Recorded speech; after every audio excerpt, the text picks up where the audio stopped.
പ്രേംലാലെ, ഇന്ത്യയുടെ തേജസ് യുദ്ധവിമാനങ്ങൾ പരാജയമാണെന്ന് വരുത്തി തീർക്കാൻ ശ്രമങ്ങൾ നടക്കുന്നതായി വാർത്തകൾ പുറത്തു വരുന്നുണ്ട്. ദുബായ് എയർ ഷോയിൽ പങ്കെടുക്കുന്ന ഇന്ത്യയുടെ തേജസ് MK-1 യുദ്ധവിമാനത്തിൽ എണ്ണ ചോർച്ചയെന്ന തരത്തിൽ സോഷ്യൽ മീഡിയയിൽ വ്യാപകമായ പ്രചാരണങ്ങളാണ് നടക്കുന്നത്. എന്നാൽ ഈ പ്രചാരണം തെറ്റാണെന്നാണ് കേന്ദ്ര സർക്കാർ പറയുന്നത്.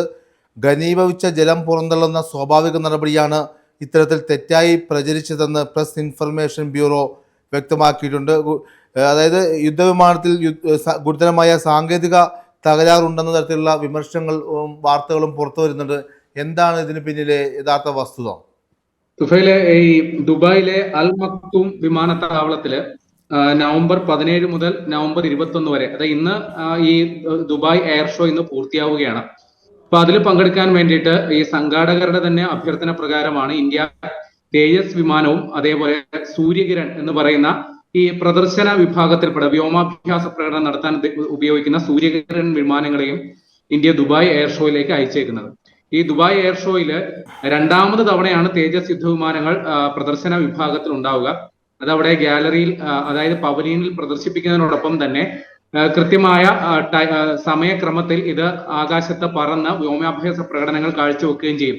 അപ്പൊ ഇതുകൊണ്ട് ഉദ്ദേശിക്കുന്നത് ഈ വിമാനം വാങ്ങാൻ താല്പര്യപ്പെടുന്ന വിദേശ രാജ്യ പ്രതിനിധികൾക്ക് അതുമായി ബന്ധപ്പെട്ടുള്ള കാര്യങ്ങൾ വിശദീകരിക്കുക, അവർക്ക് താല്പര്യമുണ്ടെങ്കിൽ ഇന്ത്യയുമായി നേരിട്ട് ഇതുമായി ബന്ധപ്പെട്ടുള്ള ചർച്ചകൾക്ക് വഴി തുറക്കുക. ഇതൊക്കെയാണ് ഈ എക്സിബിഷൻ കൊണ്ട് പ്രാഥമികമായി ഉദ്ദേശിക്കുന്നത്. അതോടൊപ്പം തന്നെ മറ്റു രാജ്യങ്ങളുടെ മുമ്പിൽ ഇന്ത്യയുടെ കരുത്ത്, വ്യോമ മേഖലയില്, വ്യോമ സൈനിക മേഖലയിൽ ഇന്ത്യ സ്വന്തമായി നിർമ്മിച്ച ഒരു വിമാനം അത് പ്രദർശിപ്പിക്കുക എന്ന് പറഞ്ഞാൽ അത് ഇന്ത്യയുടെ ഒരു അഭിമാന പ്രശ്നം കൂടിയാണ്.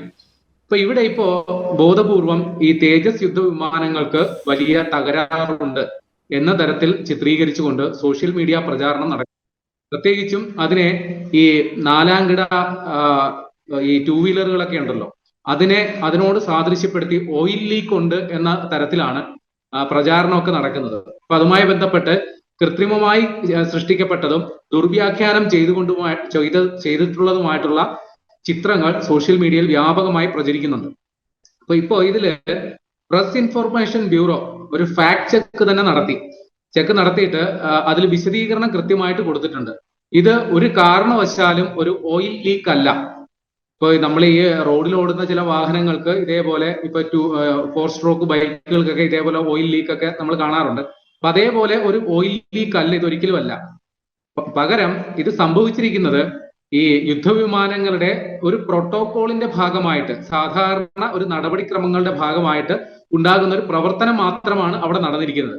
അതായത് ഇപ്പൊ ദുബായ് പോലെ വലിയ ചൂടുള്ള അന്തരീക്ഷത്തിൽ പ്രവർത്തിക്കുന്ന അല്ലെങ്കിൽ ചൂടുള്ള അന്തരീക്ഷമുള്ള ഒരു സ്ഥലത്ത് ഒരു യുദ്ധവിമാനം പറത്തുമ്പോൾ ഉറപ്പായിട്ടും അതിൽ ശീതീകരണ സംവിധാനം പ്രവർത്തിപ്പിക്കണം, അല്ലാതെ പറ്റില്ല. അതിപ്പോ ഏത് വിമാനമാണെങ്കിലും അതിനുള്ളിൽ ശീതീകരണ സംവിധാനം ഉണ്ടാകും. ഒരു യുദ്ധവിമാനമാകുമ്പോൾ തീർച്ചയായിട്ടും അതിൽ പൈലറ്റിന് ഓക്സിജൻ കിട്ടുന്നതിന് വേണ്ടിയിട്ട്, കാരണം ഇത് വളരെ ഉയർന്നു പറക്കുകയും അതിവേഗതയിൽ പറക്കുകയും ചെയ്യുന്നത് കൊണ്ട് തന്നെ ജീവവായു കിട്ടുക എന്നുള്ളത് വളരെ പ്രധാനമാണ്. അതുകൊണ്ട് തന്നെ കൃത്രിമമായി ഓക്സിജൻ സൃഷ്ടിക്കാൻ വേണ്ടി ഈ യുദ്ധവിമാനങ്ങളിൽ അതിനുള്ള സംവിധാനം ഉണ്ടാകും.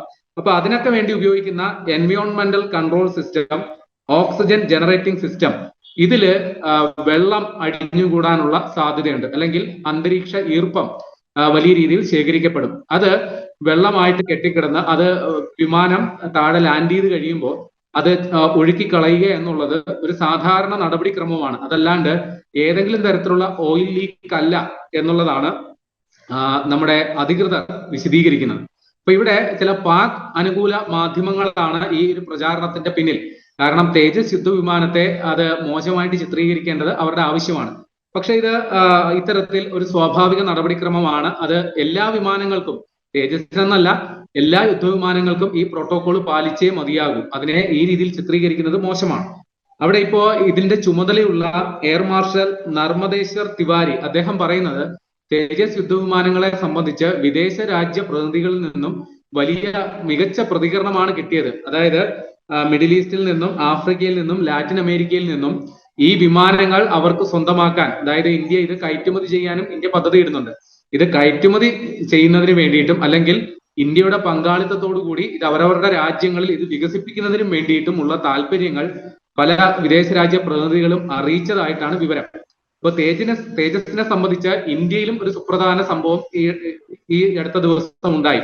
അതായത് ഇന്ത്യ തേജസ് വിമാനങ്ങളുടെ 2ാം പതിപ്പ് തേജസ് MK2 എന്ന് പറയുന്ന സീരീസിന്റെ നിർമ്മാണവുമായി ബന്ധപ്പെട്ടുള്ള നടപടികൾ ദ്രുതഗതിയിലാക്കാനായിട്ട് ഹിന്ദുസ്ഥാൻ എയറോനോട്ടിക്സ് ലിമിറ്റഡ് തീരുമാനിച്ചിട്ടുണ്ട്. അപ്പൊ അതിനു വേണ്ടിയിട്ട് ഇപ്പൊ നിലവിലുള്ളത് നമുക്ക് തേജസ് MK1 ആണ്. ആദ്യ ഘട്ട സീരീസിലുള്ള വിമാനങ്ങളാണ് ഇപ്പോൾ ഉള്ളത്. അപ്പൊ അത്തരത്തിലുള്ള MK1 സീരീസിൽപ്പെട്ട ഒരു 180 വിമാനങ്ങൾ നമുക്ക് വ്യോമസേനയ്ക്ക് നിർമ്മിച്ച് നൽകാനുണ്ട് നിലവിൽ. അപ്പൊ ഇതിന്റെ കരാർ ഏറ്റെടുത്തിട്ട് സമയബന്ധിതമായി പൂർത്തിയാക്കാൻ ഹിന്ദുസ്ഥാൻ എയറോനോട്ടിക്സ് ലിമിറ്റഡിന് സാധിച്ചിട്ടില്ല. അതിന് ഈ വിമാന എഞ്ചിൻ സമയത്തിന് കിട്ടാതിരുന്നതിന്റെ ഒരു പ്രശ്നമുണ്ട്. അപ്പൊ ഇപ്പോ ആ നിർമ്മാണം ദ്രുതഗതിയിൽ നടക്കുകയാണ്. വർഷം 24 തേജസ് വിമാനങ്ങൾ എന്ന കണക്കില് പൂർത്തിയായിക്കൊണ്ടിരിക്കുന്നു. അപ്പൊ ഈ 1ാം ഘട്ട സീരീസ് MK1 എന്ന് പറയുന്ന സീരീസിന്റെ നിർമ്മാണ പ്രവർത്തനങ്ങൾ 2033 പൂർത്തിയാകും. അതായത് 180 വിമാനങ്ങൾ 24 വിമാനങ്ങൾ ഒരു വർഷം എന്ന കണക്കിലാണ് ഇത് പറയുന്നത്. ഇതിനുശേഷം MK2 എന്ന് പറയുന്ന സീരീസിൽപ്പെട്ട വിമാനം തേജസിന്റെ കുറെ കൂടി പരിഷ്കൃത വെർഷൻ അത് 2033 തന്നെ നിർമ്മാണം ആരംഭിക്കത്തക്ക തരത്തിൽ ഇതിന്റെ അനുബന്ധ ജോലികൾ എത്രയും പെട്ടെന്ന് ആരംഭിക്കാനായിട്ടാണ് ഹിന്ദുസ്ഥാൻ എയറോനോട്ടിക്സ് ലിമിറ്റഡ് തീരുമാനിച്ചിരിക്കുന്നത്. നിലവിൽ MK1 നിർമ്മാണം നടക്കുന്ന 3 പ്രൊഡക്ഷൻ യൂണിറ്റിനെ തന്നെ MK2 വേണ്ടി പരിവർത്തനപ്പെടുത്താനും തീരുമാനമായിട്ടുണ്ട്.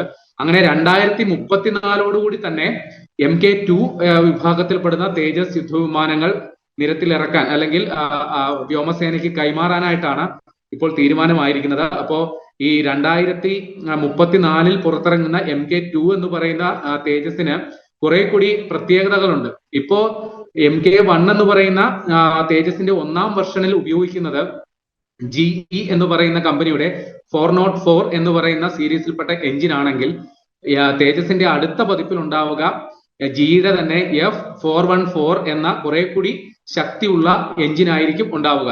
കൂടാതെ ഇന്ത്യ സ്വന്തമായി വികസിപ്പിച്ചെടുത്ത എയ്സ എന്ന് പറയുന്ന ഒരു റഡാർ സംവിധാനം പുതിയ തേജസിൽ ഉണ്ടാവും. അപ്പൊ തേജസിനെ സംബന്ധിച്ച് ഇന്ത്യക്ക് ശുഭപ്രതീക്ഷ തന്നെയാണുള്ളത്. പക്ഷെ ആ ശുഭപ്രതീക്ഷ മറ്റു പലരുടെയും സ്വസ്ഥത കെടുത്തുന്നുണ്ട്. അതിന്റെ പേരിലാണ് തേജസിനെതിരെ ഇത്തരം വ്യാജ പ്രചാരണങ്ങൾ ഉണ്ടാകുന്നത്.